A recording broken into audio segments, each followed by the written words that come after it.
My research paper is about ISIS and their really reign on terror. They've been the leading terror group uh, across the globe.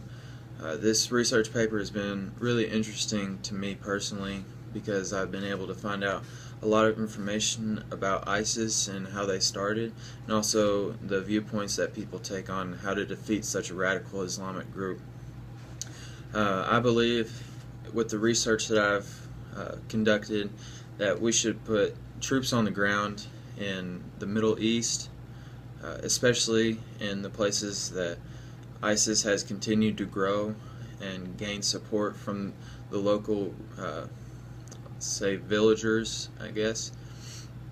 So I believe that we must put those troops in those areas that ISIS thrives in so we can combat their expansion.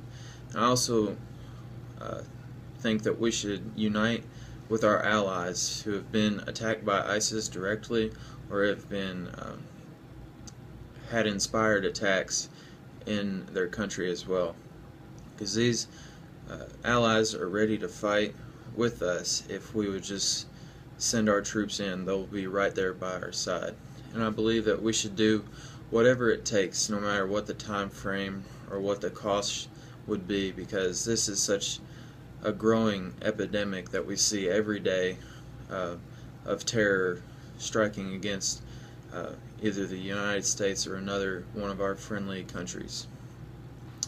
So our troops have been in the Middle East before, so they know what they're doing, they know what they're getting into, and they know how to get the job done.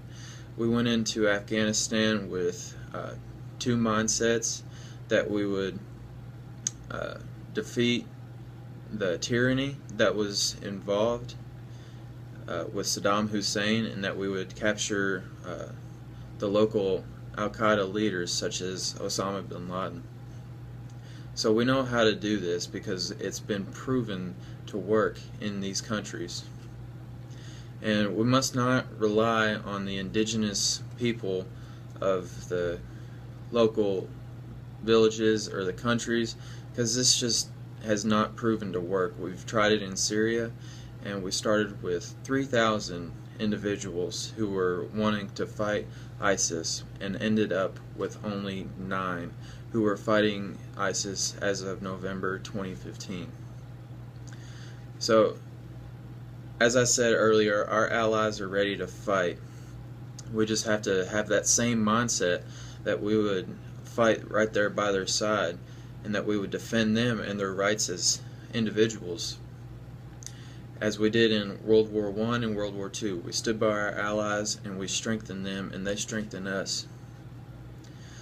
So when we left Iraq, this caused ISIS to step in and take control like Al-Qaeda did in the late 90s. Excuse me. When we were in the Middle East, there was stability in the region, and after we left, it just became complete chaos. Our airstrikes have not been effective. They've only killed 1 leader. It's not good. And we must no longer let ISIS commit the acts of terror. We must take a stand as a nation and as a group and let our troops go in and take the fight to them.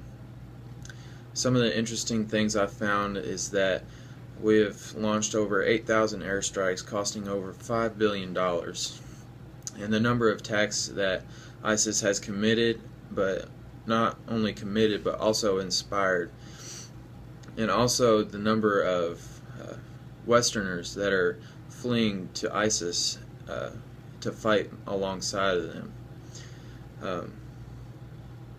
Some of the walls that I've come up against is that people want to rely on the indigenous groups, but as you can see, as in Syria, this did not work.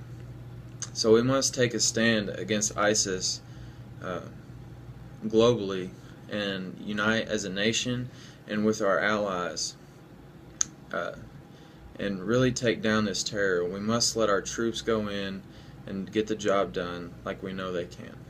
Thank you.